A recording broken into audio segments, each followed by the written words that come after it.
Les doy la bienvenida a este segundo seminario de la materia Microbiología 1. El mismo se titula Patogenicidad bacteriana 1. El objetivo es reconocer a la adherencia bacteriana como paso esencial para la colonización, el establecimiento y la cronicidad de las infecciones. La adherencia es un paso imprescindible para que la bacteria pueda infectar al ser humano. En esta diapo podemos ver varias adhesinas de un conjunto de bacterias de Neisseria gonorrhoeae que se están adhiriendo a las células del cérvix en los dos extremos. Este es un paso esencial para la posterior infección.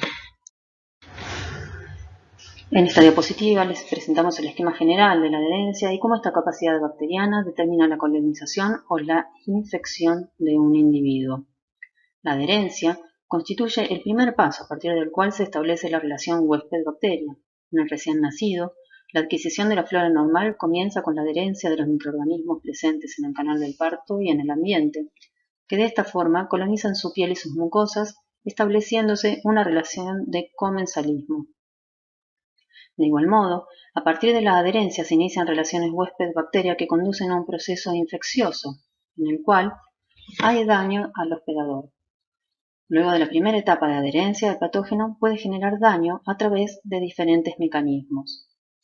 Por ejemplo, por medio de toxinas, como es el caso de Clostridium perfringens y Corynebacterium diphtheria, mediante la invasión y destrucción de las células del huésped, como lo realizan especies del género Shigella, o también pueden producir daño a través de la estimulación de la respuesta inmune, por ejemplo, induciendo inflamación, como lo hacen distintas especies de Neisseria y Streptococcus pneumoniae. Muchos patógenos utilizan más de un mecanismo de producción de daño. En este seminario se discutirán los diferentes mecanismos que permiten la adherencia de las bacterias. Se analizará además la importancia de la formación de las biopelículas en las infecciones bacterianas y su implicancia en las infecciones crónicas. En el próximo seminario veremos las diferentes toxinas bacterianas y su importancia médica, y en el seminario 4 analizaremos los mecanismos bacterianos de evasión a la respuesta inmune. Aquí nombramos estructuras que participan en la adherencia o facilitan la misma. Las adhesinas son los elementos por excelencia que median la adherencia. Como vamos a ver en detalle más adelante, existen dos tipos, adhesinas fímbricas y adhesinas afímbricas. En algunos casos, otras estructuras como la cápsula de Streptococcus pyogenes y el lipopolisacárido de Salmonella enterica Cerobar typhi también están involucradas en la adherencia. Además, existen estructuras y moléculas producidas por las bacterias que colaboran con la adherencia, tales como la inmunoglobulina A proteasa y el flagelo, que facilitan a la bacteria poder alcanzar el receptor para que ocurra la adherencia, o enzimas que degradan la matriz extracelular y facilitan la invasión de los tejidos. Las adhesinas son elementos adherentes que promueven tanto la adherencia a los receptores del huésped como la auto o coagregación bacteriana. Una gran cantidad de adhesinas son lectinas, que reconocen residuos carbohidratos terminales o internos de glicoproteínas, glicoesfingolípidos, glicosaminoglicanos, es decir, de variados receptores de la superficie de la célula del huésped. Estas múltiples adhesinas poseen diferente especificidad de carbohidratos, los cuales contribuyen a definir el nicho ecológico. Con respecto a la variedad y expresión de las adhesinas, sabemos que una determinada especie bacteriana puede codificar tanto adhesinas fímbricas como afímbricas y también secretadas. A su vez, pueden expresarse en diferentes momentos durante la infección bacteriana. Ahora vamos a ver a las adhesinas. Las adhesinas bacterianas son grupos químicos, es decir, lectinas con afinidad por los carbohidratos, que están presentes en el extremo de estructuras especializadas de las fimbrias, también llamadas pili, o directamente pueden estar ancladas sobre la superficie bacteriana denominadas adhesinas afímbricas. La función de la adhesina reside en una proteína especial en la punta del pelo, que generalmente es una lectina, la cual es capaz de unirse a residuos de hidratos de carbono, de glicoproteínas o de glicolípidos de la membrana de la célula eucarionte. La especificidad de unión entre una adhesina y su receptor es crucial porque la disponibilidad de receptores apropiados sobre los epitelios determinará qué región del cuerpo es la que podrá colonizarse o infectarse con esa bacteria. Ahora vemos en detalle las adhesinas fímbricas. Las fimbrias o pilis son estructuras poliméricas que se ensamblan en el espacio extracelular, que protruyen de la membrana externa de la bacteria, como cuando apretamos el pomo del dentífrico.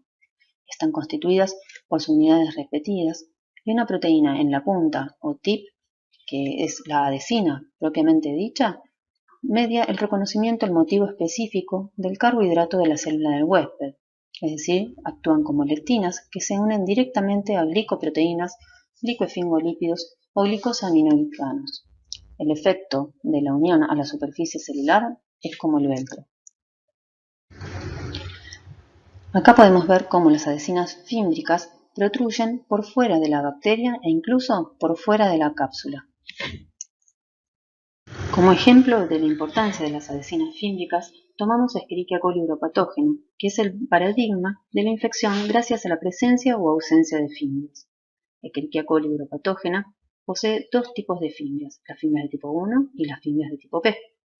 Las fimbrias de tipo 1 se adhieren principalmente al epitelio de la vejiga, ya que se unen a residuos de manosa de proteínas abundantes en el epitelio vesical, como la uroplaquina y la glicoproteína TAM-Horsfall. Se asocia a cistitis esta fimbria de tipo 1. Para la expresión y ensamble de la fimbria de tipo 1 se requieren los productos de 9 genes. Las fimbrias tipo 1 están constituidas por una larga barra de subunidades de FIM-A y la adhesina propiamente dicha se localiza en la extremidad de dicha barra y está conformada por la proteína manosa sensible y es llamada FIM-H. Un trabajo reciente demostró que la expresión de la fibra de tipo 1 afecta la expresión de la fibra de tipo P en una manera inversa, lo que sugiere la coordinación de eventos secuenciales durante la colonización de la infección del tracto urinario. La evidencia experimental reciente sugiere que la fibra de tipo 1, a través de FIM-H, que es su adhesina, media la internalización de E. coli en las células epiteliales de la vejiga. Esto cobra importancia en las infecciones urinarias recurrentes, ya que las bacterias internalizadas constituyen un reservorio para la infección. Las fibras de tipo P están asociadas a pielonefritis, ya que su receptor es el antígeno P, el cual es rico en galaviosa y está presente en abundancia en el epitelio de las vías urinarias altas. Además, aglutina nematíes. Acá vemos a E. coli uropatógena con sus fimbrias y flagelos. Recuerden que las fimbrias son importantes para la adherencia y la patogenicidad por esta. En cambio, los flagelos permiten la movilidad. En el caso de Escherichia coli uropatógena, recuerden que las fimbrias de tipo P, las cuales se encuentran codificadas en la isla de patogenicidad, determinan que esta bacteria pueda llegar a causar una infección en las vías urinarias altas, que es denominada pielonefritis. Si no tiene la capacidad para sintetizar estas fimbrias de tipo P y solamente sintetiza las fimbrias de tipo 1, causará una infección en las vías urinarias bajas denominada cistitis. Otro ejemplo importante de adhesinas fímbricas la constituyen las fimbrias de tipo 4, que le permiten a Neisseria meningitidis adherirse al epitelio nasal, pero además están involucradas en un tipo de movilidad llamado twitching que ocurre en superficies sólidas a través de una rápida y reversible extensión y retracción de la fimbria, dejando la adhesina unida al receptor. Es importante que entiendan que este tipo de movimiento es diferente al de tipo flagelar. Las adhesinas afímbricas o no fímbricas son proteínas o glicoproteínas integradas a la pared celular de las bacterias gram positivas o a la membrana externa de las bacterias gram negativas que se unen a moléculas de la matriz extracelular, como por ejemplo fibronectina, o a un receptor celular determinado. Como ejemplo de las adhesinas afímbricas tomamos a Haemophilus influenzae no encapsulados, los cuales presentan dos tipos de fimbrias no poliméricas que tienen distinto tropismo tisular. Mientras que las adhesinas H y A muestran tropismo hacia las conjuntivas y generalmente se expresan en aislamientos de tipo 3 relacionados con conjuntivitis, los aislamientos que expresan HMW causan infecciones en el tracto respiratorio. Estos ejemplos nos llevan a hablar sobre el tropismo tisular bacteriano. Cada adhesina tiene una determinada especificidad de carbohidratos, las cuales contribuyen a definir el nicho ecológico de cada especie, ya que confieren especificidad de especie o también pueden conferir especificidad de tejido. Cuando existe especificidad de especie se unen solo humanos o a otra especie animal, es decir, la bacteria se une únicamente a una especie. Ejemplos de esto son Neisseria gonorrhoeae y Bordetella pertussis, que causan infección solamente en humanos. En la especificidad del tejido o tropismo propiamente dicho, la bacteria posee adhesinas que le permiten adherirse a un único tipo de tejido o a una variedad limitada de superficies. El tropismo de las bacterias individuales para un tejido en particular es efectivamente determinado por la disponibilidad del espectro de pares de adhesina-receptor. Ejemplos de esto es Corynebacterium diphtheria, que coloniza exclusivamente garganta. Un punto importante a destacar es el cambio de fase. Las fimbrias, la cápsula y muchos elementos bacterianos no son elementos indispensables ni estructuras permanentes en las bacterias. Una bacteria puede pasar, por ejemplo, de la fase fimbriada a la no fimbriada, de acuerdo a las condiciones físico-químicas del ambiente que la circunda. En el caso de la diapo, volvemos al ejemplo de Escherichia coli uropatógena, donde las bacterias desarrolladas en la orina en la fase exponencial generalmente carecen de fimbrias, mientras que cuando la orina se satura de bacterias, es decir, que éstas llegan a la fase estacionaria, se activa la expresión de las fimbrias. La expresión de una adhesina de superficie se enciende o se apaga con alta frecuencia, y a esta expresión o no de una determinada proteína la denominamos cambio de fase o variación de fase. El cambio de fase le sirve a la bacteria para adaptarse a la presión selectiva, lo que en un momento puede ser beneficioso para esa bacteria, en otro momento dado con otras condiciones del ambiente puede ser perjudicial o deleterio. Las adhesinas también pueden sufrir variación antigénica, la cual generalmente se da por variaciones en la composición aminoacídica de la adhesina o TIP dadas por procesos de recombinación o de transducción. En este caso, esta adhesina va a poder reconocer a un nuevo receptor o evadir la respuesta inmune. Es importante que tengan en cuenta que este proceso de variación antigénica puede darse también en otras estructuras, además de adhesinas, como en fimbrias, en cápsulas o también en otros factores involucrados con la patogenia bacteriana. Como vimos en una de las primeras diapositivas de esta presentación, otras estructuras intervienen en la adherencia bacteriana, tales como el lipopolisacárido de algunas especies. Las interacciones leptinas-carbohidratos juegan roles pivotes en la adherencia bacteriana. Estas interacciones no son exclusivas de las fimbrias o de las adhesinas no poliméricas.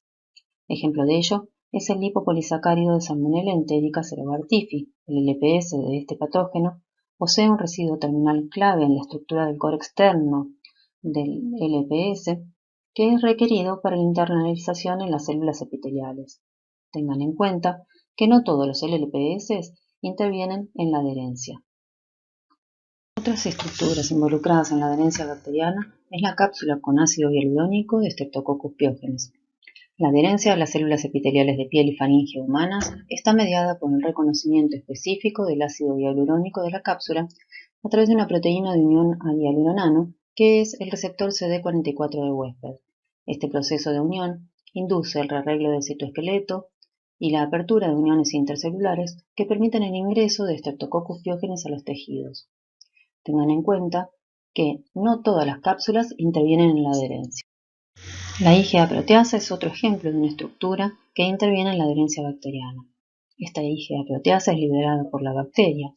Constituye una endopeptidasa que degrada a la IgA humana presente en las mucosas. De esta manera se evade la respuesta inmune del hospedero y la bacteria puede colonizar el epitelio. La viscosidad de la mucina es causada en parte por las moléculas de inmunoglobulina secretoria A que se unen simultáneamente a antígenos bacterianos vía su sitio de unión al antígeno y la interacción con la mucina por medio de sus porciones Fc. Una estrategia bacteriana que es designada para evitar ser atrapada en la capa de mucina es la producción de una enzima extracelular que rompe la IgA humana en la región de la bisagra. Este rompimiento separa la parte de la inmunoglobulina secretoria A que se une a la bacteria de la parte que interactúa con la mucina. La importancia de que ciertos géneros bacterianos produzcan esta proteasa de inmunoglobulina secretoria A radica en que dichas bacterias pueden colonizar las superficies mucosas con mayor facilidad que aquellas que no producen la proteasa de inmunoglobulina secretoria A. El flagelo bacteriano es una estructura única, completamente diferente de los demás sistemas orgánicos utilizados por los seres vivos para el movimiento. Es una compleja estructura compuesta de varios elementos y que rota como una hélice. Los flagelos están compuestos por cerca de 20 proteínas, con aproximadamente otras 30 proteínas para su regulación y coordinación. Cuando observamos el crecimiento de algunas bacterias que contienen flagelos en determinados medios de cultivo, vemos que las bacterias forman lo que llamamos swarming, donde no se forman colonias definidas como las que veíamos en el seminario anterior, sino que el crecimiento bacteriano es continuo. Algunas especies o géneros bacterianos, mejor dicho, que generan swarming son Proteus, Escherichia, Salmonella y Serratia, que emplean su sistema de flagelos laterales para desplazarse en medios líquidos o sólidos. En general, las bacterias patógenas poseen una capacidad de adaptación rápida a los constantes cambios del ambiente en el que se encuentran, siendo esto esencial para su supervivencia. El mecanismo por el cual se inicia el cambio en el comportamiento de la población bacteriana de manera coordinada o regulada es el de autoinducción o quorum sensing, también llamado de señales difusibles. La bacteria libera a su entorno moléculas de comunicación célula-célula, que son moléculas señales o autoinductores, pero también pueden liberar otros metabolitos. Ahora vamos a ver cómo opera el sistema de quorum sensing o de autoinducción. Como les mencioné anteriormente, la bacteria libera a su entorno moléculas de comunicación célula-célula, entre otros metabolitos. A medida que la población crece, se acumulan en el espacio exterior. Una vez alcanzada una concentración umbral de autoinductor y por lo tanto una determinada densidad bacteriana, se inicia el cambio en la población bacteriana, dado que se han activado o reprimido un grupo de genes blancos. Es decir, la expresión de esos genes es dependiente de la densidad bacteriana. Ahora volvemos a ver el proceso de formación de la biopelícula. El biofilm se forma cuando una bacteria detecta ciertos parámetros ambientales, como la disminución o aumento de la disponibilidad de nutrientes y de hierro, o de cambios en la osmolaridad, el pH, la tensión de oxígeno o la temperatura. Estos cambios disparan la transición de la forma planctónica a un crecimiento sobre una superficie. El ambiente que desencadena esta transición varía de un organismo a otro. Los biofilms se pueden formar prácticamente en cualquier superficie, una vez que ésta ha sido acondicionada por proteínas y otras moléculas del entorno. Las bacterias se adhieren reversiblemente a la superficie acondicionada y llega un momento en que comienzan a liberar polisacáridos, proteínas y ADN. Estos polímeros permiten a las bacterias pegarse a la superficie de una forma más estable. A medida que las bacterias se replican y secretan polímeros adicionales, el biofilm se hace más grueso y madura. El resultado final es una comunidad bacteriana compleja y dinámica que interactúa de diversas maneras. Las bacterias que integran un biofilm maduro se adaptan al microambiente y no todas ejecutan las mismas funciones metabólicas. Las que están en el interior no cumplen en la comunidad bacteriana de la micropelícula las mismas funciones que las bacterias que están hacia el exterior. Las biopelículas pueden estar constituidas por una o por varias especies. Acá vemos cómo una biopelícula también puede ser benigna en la interacción con el huésped, ya que la flora normal a veces crece bajo la forma de biofilm, lo cual otorga un efecto protector. Por otro lado, el biofilm puede estar constituido por diversas especies bacterianas. En esta diapositiva introducimos el término flora normal, flora comensal o microbiota. Este término se utiliza para describir aquellos microorganismos que se encuentran frecuentemente sobre la superficie o en cavidades abiertas de individuos sanos.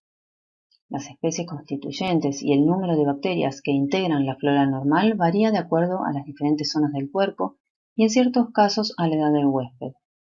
La flora normal está constituida por microorganismos cuyas características fisiológicas y genéticas les permiten, primero, colonizar y multiplicarse bajo las condiciones existentes en determinadas zonas. Segundo, les permite coexistir con otros microorganismos que colonizan el mismo hábitat. Y tercero, les permite inhibir a otros microorganismos competidores. De esta forma, cada región del cuerpo define un nicho ecológico particular, cuya colonización depende de características propias de la bacteria colonizante y de las condiciones de la zona que coloniza.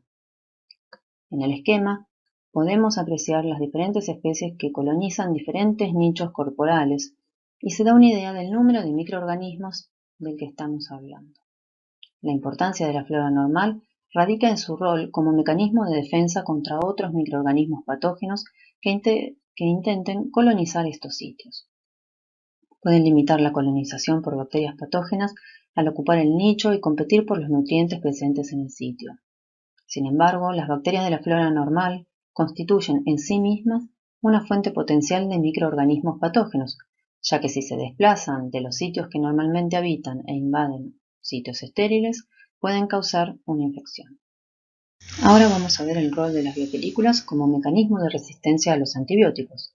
Cuando las bacterias crecen bajo la forma de biofilms, son más resistentes a los antibióticos, ya que estos no logran penetrar la biopelícula y por lo tanto no llegan a todas las bacterias para producir su efecto bactericida. Por esta razón, el biofilm se considera como un mecanismo de resistencia a antibióticos, ya que aumenta el valor de la concentración inhibitoria mínima, también llamado SIM, que veremos en detalle en un teórico.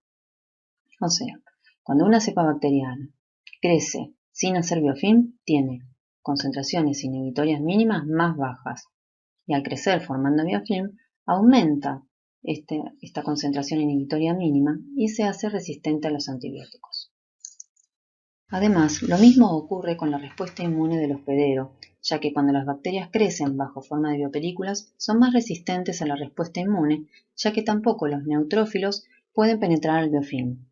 Estos dos fenómenos explican en parte por qué algunas infecciones son crónicas. También las biopelículas constituyen un factor de cronicidad de la infección. Algunas células se desprenden regularmente del biofilm, lo cual puede tener diversas consecuencias.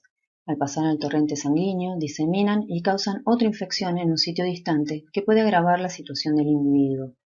Si a esto le sumamos la resistencia que le confiere la biopelícula, que permite que la bacteria evada los mecanismos de defensa del huésped, y la acción de los antibióticos que se haya disminuida, se explica por qué ocurren infecciones del tipo persistentes o crónicas.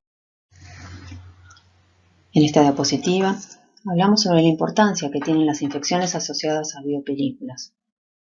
Este tipo de infecciones son importantes clínicamente debido a que las bacterias en estas comunidades escapan a la acción de los antibióticos y persisten a pesar de las defensas inmunes del huésped.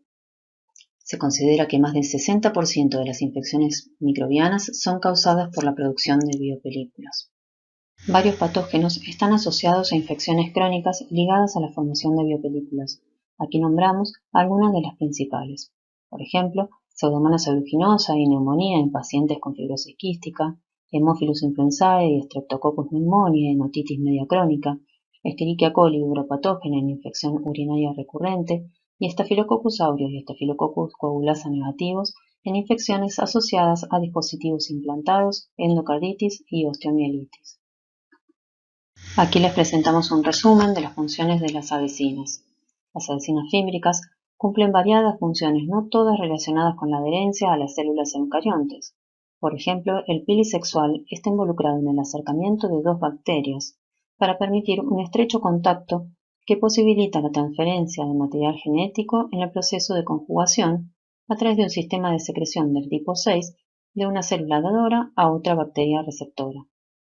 Las adhesinas tienen diferentes funciones, como por ejemplo la adherencia a los tejidos, adherencia a las superficies, formación de biopelículas, agregación bacteriana, invasión celular y movimiento de tipo twitching. Nos parece importante recalcar que algunas adhesinas son altamente específicas y antigénicas, por lo cual son buenas candidatas para el desarrollo de vacunas, ya que al ubicarse en la superficie las hace muy accesibles para los anticuerpos. Por otro lado, este tipo de vacunas son interesantes pues generan anticuerpos que interfieren en los primeros pasos de la infección, que es justamente la adherencia. Un ejemplo de una vacuna en uso que contenga adhesinas es la vacuna acelular contra Bordetella pertussis, que contiene los siguientes componentes: hemaglutinina filamentosa, FHA, y proteínas de las fimbrias. Por último, les dejamos la bibliografía recomendada por la cátedra para estudiar los contenidos de este seminario. Recuerden revisar periódicamente el sitio web de la Cátedra de Microbiología para ver las distintas formas de contacto con el equipo docente. Espero esta clase les haya sido de utilidad.